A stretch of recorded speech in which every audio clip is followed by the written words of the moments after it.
So let's get right to my first reads of the morning. Who would have bet 6 months ago that the single most contentious issue in the Republican primary that could decide the nomination would be the future of Social Security? But the battle lines have been drawn inside the Ronald Reagan Presidential Library, with Nancy Reagan looking on. Rick Perry and Mitt Romney tossed aside the former president's 11th commandment and made it clear that they're willing to fight for the nomination. The scrappy exchanges started around minute 5 of the debate, and it was on jobs. We created more jobs in the last 3 months in Texas than he created in 4 years in Massachusetts. Texas has zero income tax. Texas has a right-to-work state, a Republican legislature, a Republican Supreme Court. Governor Perry doesn't believe that he created those things. If he tried to say that, why, it'd be like Al Gore saying he invented the Internet. Look, Michael Dukakis created jobs 3 times faster than you did, Mitt. Well, as a matter of fact, George Bush and his predecessor created jobs at a faster rate than you did, Governor.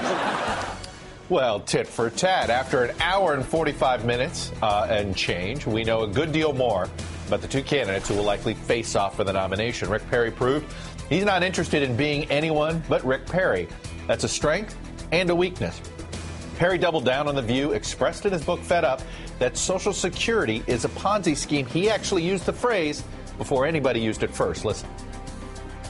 It is a Ponzi scheme to tell our kids that are 25 or 30 years old today, you're paying into a program that's going to be there. Anybody that's for the status quo with Social Security today is involved with a monstrous lie to our kids. In the book Fed Up, Governor, is you say that by any measure, Social Security is a failure. You can't say that to tens of millions of Americans who live on Social Security and those who have lived on it. Our nominee has to be someone who isn't committed to abolishing Social Security, but who's committed to saving Social Security. Well, the Republican electorate is not young. The Republican electorate in Iowa and Florida, in fact, is very old. Perry showed, though, he's willing to poke the titer and make the case he's the truth teller, that he won't roll over and nuance a position for politics. Romney's camp, though, made clear in the spin room after the debate that they see this issue on Social Security as the clearest contrast they'll be able to credibly make against Rick Perry. Meanwhile, Mitt Romney was steady Eddie, prepared to do battle, but also willing to duck fights he knew he couldn't win in a primary. When put on the defensive on the Massachusetts health care mandate he signed into law, he tried to move the conversation along. It was a great opportunity for us as a people to see what will not work, and that is an individual mandate in this country. I understand health care pretty darn well, having been through what I went through as a governor. Well, he ducked that one, but he took on the fights that he wanted to have on. But one of the arguments he made on Social Security that you have to ask yourself, is this the best way to go at this, is on the issue. He made an electability argument. And while the electability argument may play well with pundits, may play well with journalists, may play well with Republican strategists whose job it is to figure out how to get 270 electoral votes, Republican primary voters haven't been susceptible to arguments about electability, whether in states like Delaware in 2010, Nevada, even Florida, where Bill McCollum in that governor's race tried to make that case on Rick Scott. Rick Scott won. So, and by the way, speaking of Florida, when it comes to the Republican primary, is there any doubt in anybody's mind this is the be-all, end-all for Romney and Perry when we find out which one of them is going to be the nominee? All right.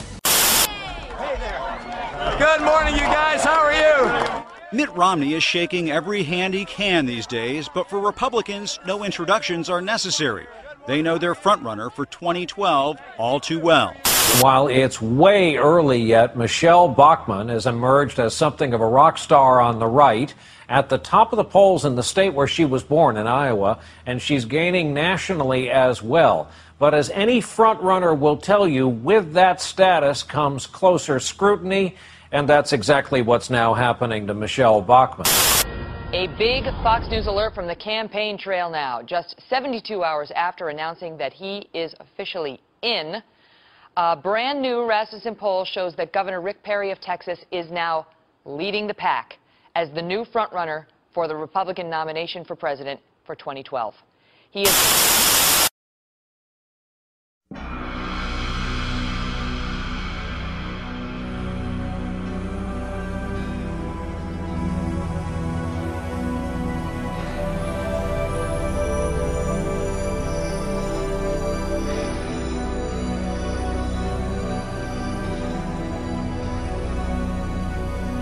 So now with Pawlenty dropping out, Rick Perry dropping in, and Michelle Bachmann and Ron Paul dominating the Ames straw poll, we got ourselves a race. We have a top tier. It is Mitt Romney, Rick Perry, and Michelle Bachmann. We have a new top tier, and it's Perry, Mitt Romney, and Bachmann. There's now a top tier in this race, at least for now, of Romney, Perry.